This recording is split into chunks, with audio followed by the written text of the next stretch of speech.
Concept art for big movies like Marvel movies is a pretty interesting thing. Basically, a bunch of artists are asked to come up with a huge array of ideas that may or may not make it into the final film. And I want to emphasize, may not make it into the final film. Because when you have the opportunity to ideate with complete freedom, that's when the best ideas come about. And for the concept art stage, literally any idea that passes through, they'll give it a crack, cause why not? And Spider-Man No Way Home, a movie that's been out for almost 4 years now.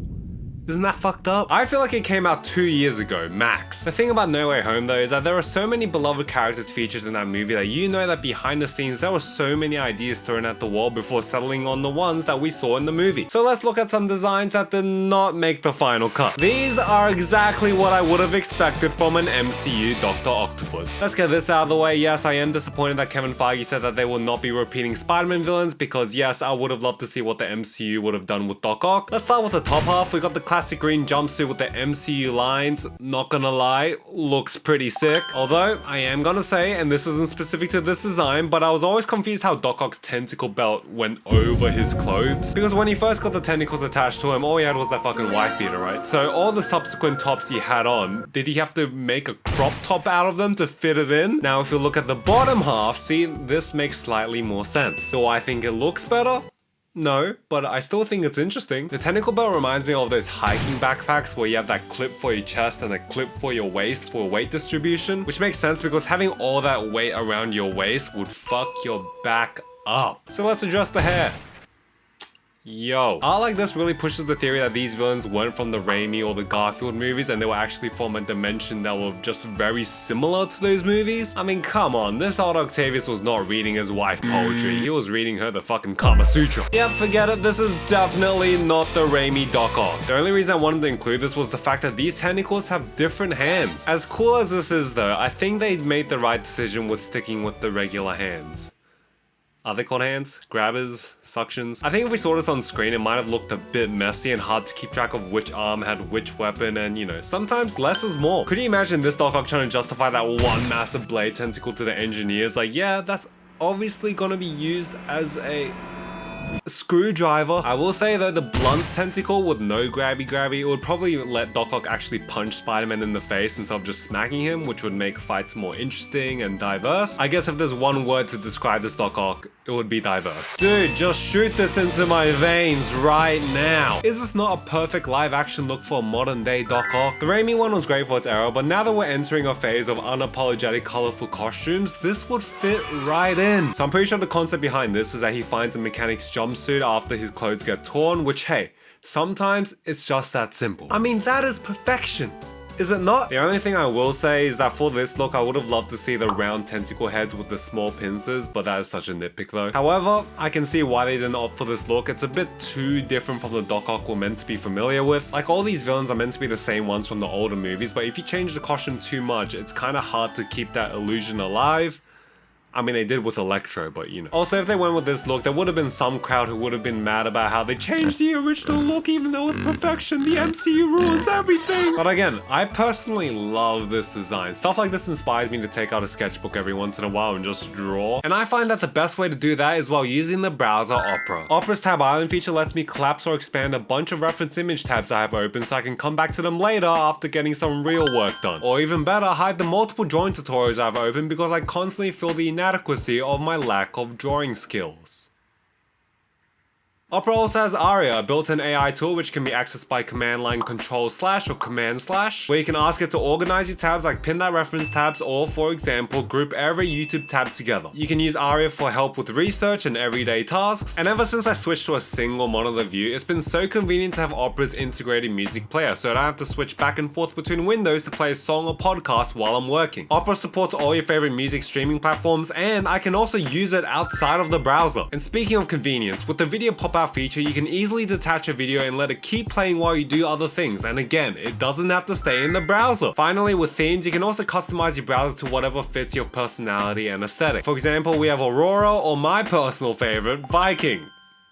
I mean, come on, that looks sick. To download Opera for free today, use the link in my description or the pinned comment down below. Thank you to Opera for sponsoring this video. This would have pissed off so many people. So these were clearly done at the stage where they were like, yeah, there's gonna be a sequence where Iron Spider's tech, it goes onto Doc Ock's body. And that's all we can say right now. Straight up, and I know some people might hate me for this, but the one with the tentacles and the iron spider legs looks kinda sick, I can't lie. Yeah, he has more than 8 limbs now, so it's not really a Dr. Octopus, but this looks like a boss fight Doc Ock. The one where he only has the iron spider legs, he looks kinda naked. I wouldn't have minded the one with the legs intertwined with the arms, but in the movie, I think it was kinda cool to see the nanotech fold into the tentacles, so, you know, I'm not too fussed. This might be the one time I vote against comic accuracy. If you can even call that mask comic accurate, it's like one of those masks you get when you get a broken nose. I'm being dramatic, it doesn't look that bad. Honestly, if any of these designs were the final design, I would have been fine with it. The one design out of these that I'm not really a big fan of though, is the one with the blue skin with the yellow costume. I feel like you just gotta go with one or the other, or maybe I'm just mad he almost stole my channel's color aesthetic. I do like the slimmer build here though. Sometimes I felt like the Electro we got was a tad bit bulky and busy, but I really do like the design we ended up getting. So one drop of water on this dude and it's over. So I'm gonna assume that this Electro design is meant to be the exact same Electro look from the Amazing Spider-Man 2, but without the outer layer of the armor. I like the idea that underneath those black plates we got this color scheme. A nice simple explanation, but to me it's just slightly too busy, and we already had an inside out suit in the movie, and yeah, we don't really talk about that cash grab over costume. The lightning star, obviously a cool reference to its comic book look. I'm gonna say right now, I don't know how they will be able to accurately adapt that mask without it looking corny. We got hints of the electric star thing in the movie, and you know what?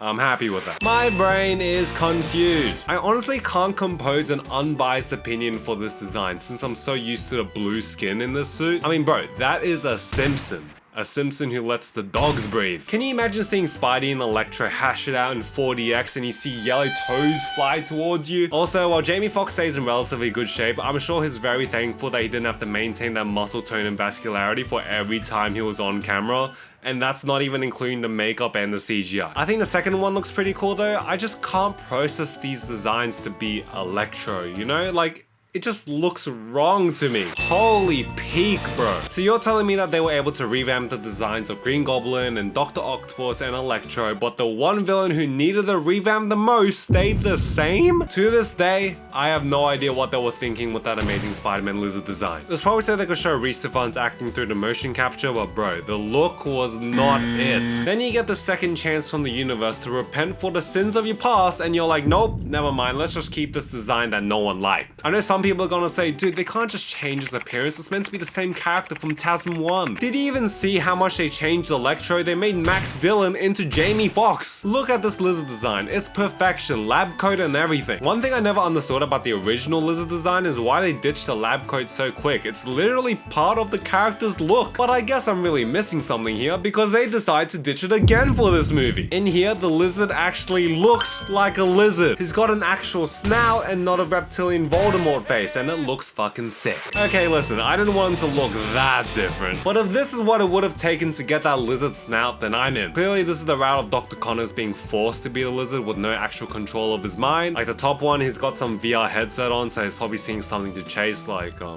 lizard vagina. Do lizards even have vaginas? I think the little vials injected into his head is an easy way to be like, oh, so this is why he looks so different now. He keeps mutating. That's why he looks more dinosaur-like and looks better. Not gonna lie, it would be a sick concept. Don't know how it would have worked in the movie, but I'd be down. This also reminds me of those dinosaur guys from TMNT Fast Forward.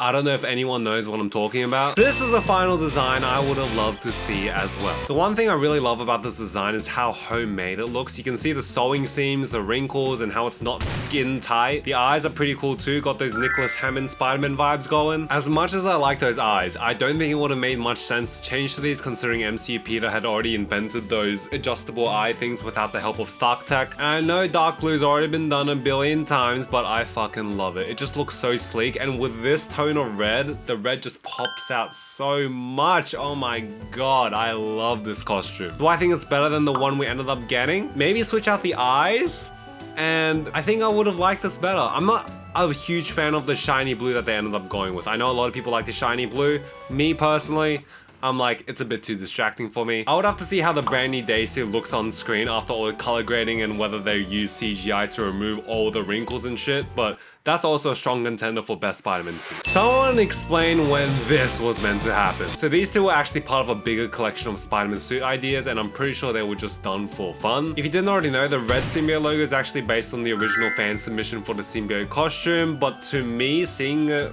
like this, it just looks like there's something wrong. The white logo though, shit looks fire. Hopefully we see something similar to this in Secret Wars because that pretty much looks perfect. I mean, you can kind of see the Stark Tech textures underneath, which I'm usually not the biggest fan of. I think they're usually okay, but for the overall look of this, I kind of like it. If anything, those textures are what keeps it from looking like a GIMP suit, which is the main reason why they didn't use a traditional black costume in Spider-Man 3. What's poppin'? Brand new whip, just hot. But yeah, this movie was already pushing it with the overcrowding, so I'm glad that they opted out of whatever idea they were considering for this. Holy spider eyes. Yeah, we got the two at the top, whatever. But let's look at the other three. Black lenses. There was no way this was seriously considered, but I like it when they experiment like that. The McFarlane eyes. I know lots of people are gonna like this for whatever reason, but no. I think it's cool to see what it would have looked like, but I think some comic design elements should just stay in the comics. It just looks so disproportionate to his head, you know? Like his eyes are intruding into his mouth area. The bottom ones though, the Bagley eyes, the Ultimate Spider-Man eyes, they go hard. The shape is kind of similar to the TASM 2 eyes, but with the MCU adjustable lenses? Dude, sign me up. Again though, this looks a bit cartoony. I can't lie. I think it's the massive spaces of plain white. Like Andrew Garfield's lenses, they had that funky texture. Tobey Maguire's ones, they had that vignette. But this, to go all out flat white, it just looks a bit odd. I'm also gonna say that I like the spaced out webbing that the MCU has gone for. We already had the tight and close webbing squares with Tobey and Andrew, so you know, I'm okay with this more relaxed feel. This is an MCU Green Goblin. No disrespect to artist Josh Nissi here, he'd be cooking on a lot of these, but had they went with this look, we would have never heard the end of it online. It's like not different enough from the Raimi version to justify the changes, but it's also not unique enough to be memorable. By today's standards, it just looks slightly generic, you know? Like it was scared of its comic book roots. In the early 2010s though, this design would have done numbers, I can't lie. Never mind, this is the MCU Green Goblin. I know people were getting mad that they were making every Spider-Man villain into an Iron Man villain, but this would have literally made Green Goblin into an Iron Man villain. I will admit the idea and concept behind this is pretty interesting. Norman Osborn repurposing old Iron Man armor and using a drone from Far From Home as his glider. But had they went with this look, which I very much doubt that they seriously considered, people would have been so mad. We already had Far From Home to deal with the aftermath of Tony's passing and his technology through the Edith classes and shit, and for it to come back again, Tom Holland's Spider-Man would have never escaped the Iron Boy accusations. Let's be honest, the Raimi Green Goblin costume was never comic accurate, so the MCU was never obligated to make their Green Goblin comic accurate. Spider-Man fans are extremely sensitive, and if they went with Iron Goblin over here, I think the following toxicity would have nuked the internet. Also, it just doesn't do the Green Goblin's craziness any justice, you know? It just doesn't add to his personality like the hood and goggles do. Speaking of craziness though, before we talk about the costume and the mask, I just want to ask, who is that? That's definitely not Willem Dafoe. In fact, that looks more like Tobey Maguire. Alright, so let's talk about that mask situation. Yeah, let's just say I can see why they didn't go with this look. Okay, so we're not gonna go with the original look, but we're not gonna go with a new piece either. And we're not gonna go more comic accurate. We're just gonna go with whatever this is. So that mask is clearly made from the original helmet, but good lord, I think this was a secret prototype for the Wolverine mask in Deadpool and Wolverine. I think the one good thing I'll say about this is the fact that it would have let Willem Dafoe show his facial expressions as a whole while having elements of the mask, because I think the main criticism of the original Green Goblin mask is that it took away from seeing the goblin-like qualities of Willem Dafoe's acting abilities. But yeah, this is kinda ass, I can't lie. Now this would have been acceptable. In case I have to say, I think the final design that went for Green Goblin in this movie was awesome. I think they did a great job of merging the old original suit with more purple in a practical way to resemble the comic book look a bit more. But let's talk about the half mask here versus the goggles they ended up using. The mask looks alright, but it comes with a predetermined angry look. I think the neutrality of the goggles redirects us to look at Willem Dafoe's face for emotions, which emphasizes his craziness when he acts crazy. I guess it's kind of like how live action Batman always has that sculpted and angry brow look, which works for Batman, but it wouldn't really work for a character like Joker. I also just really love the silhouette silhouette that the tattered cape offers as well. Shit looks so fucking sick. Definitely more Hobgoblin inspired though, but that cape fluttering while he's on the glider, that would have looked so cool. I don't think this one's too bad either. I love when concept artists do random pulls like this and it actually works pretty well. So if you couldn't already tell, this is if Osborn ended up raiding some old armor that belonged to the Dark Elves from Thor: The Dark World. Do I think it's better than what they ended up using? No, but I still think it's pretty cool. The one thing I will say though is that it will be a bit hard for me to disassociate the second worst Thor movie from one of the best Spider-Man villain portrayals of all time. It's like seeing an A5 Wagyu steak being wheeled towards you with a side of grey overcooked steak that was boiled in milk. I also think this look might be deviating too far from the original Green Goblin costume. I know that costume is a bit polarizing, but a lot of people love it, and to not keep any major elements from that costume, a lot of people would have been upset. And again, I don't want to be constantly reminded of Thor: The Dark World while I'm watching a Spider-Man movie. Well, this is as comic accurate as we were gonna get. Before No Way Home came out, I always thought about how easy it would have been to just chuck on a purple hooded cloak on the original Raimi Green Goblin suit and boom, you got yourself a comic accurate Green Goblin. This design is pretty much what I meant. Again, I think the main reason they ditched the mask was so they could show Willem Dafoe's facial expressions while it's acting, because why wouldn't you want to show Willem Dafoe's facial expressions while it's acting? I wish we could have seen this at some point in the movie, but with the shit show of production that this movie ended up becoming, I'm happy with what they ended up completing. I mean, bro, we couldn't even get Thomas Hayden Church to come back as Sandman in person because of the pandemic. I'm assuming they were kind of limited on time to make decisions and changes. But yeah, man, what can I say? I really love this look, and I think a lot of fans would have been pretty happy if they went with this, as long as the mask came off like halfway through the fight or something. I know people get mad when characters take off the mask or helmet because like, oh, studios, they just want to get their money's worth by showing the actor's face more. But for a character design like this Green Goblin, you're literally putting a frozen facial expression on one of the most craziest characters in Marvel, and it's not even for the sake of comic book accuracy like Iron Man. I'm still upset that the MCU will never get their own genuine crack at Green Goblin and the Osborn family, but I guess we'll just have to wait for Hobgoblin or something. Well, speak of the devil. Before everyone starts pissing their pants about this piece was clearly done for fun.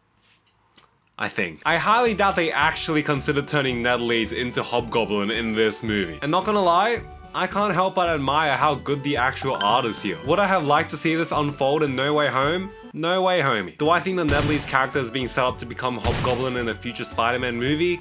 Not really, no, because they didn't make a joke about it in No Way Home, so it makes me think that they wouldn't. I'm sure if the writing is good enough, they can somehow make it work, but I'm pretty protective about Hobgoblin. I really like the character. And by like the character, I mean I really liked him in the animated series as a kid, and I really like how cool he looks. Like, I didn't actually read comics with him in it. What am I, a nerd? I think the Ned Hobgoblin thing can only work as a multiverse thing at this point, like if Peter encounters an evil Ned, or if Ned gets the Goblin Serum temporarily and gets cured like 5 minutes later. Neither of which scenario sounds plausible at this point. And yeah, like I said before, it's crazy how we're coming up on 4 years since this movie was released. Has it aged well? Probably not. It's definitely more of a viewing experience with a theater crowd for the first time, where the hype kind of gels everything together. Because I remember watching the movie in the theaters when it first came out and seeing some shoddy CGI shots, and I was like, but it didn't really take away from the experience of the movie. But now if I see those same clips, I'll be like, holy fuck, everything about this looks so fake and ugly. I'm not trying to be a revisionist freak here. That's why I hate when people see a decent superhero movie in theaters and they're like, oh my god, this is the greatest superhero movie of all time. Anyway, if you haven't seen me cover some other rejected MCU character designs, you can check it out right here, and I'll see you next week. See ya. 915 in the open night.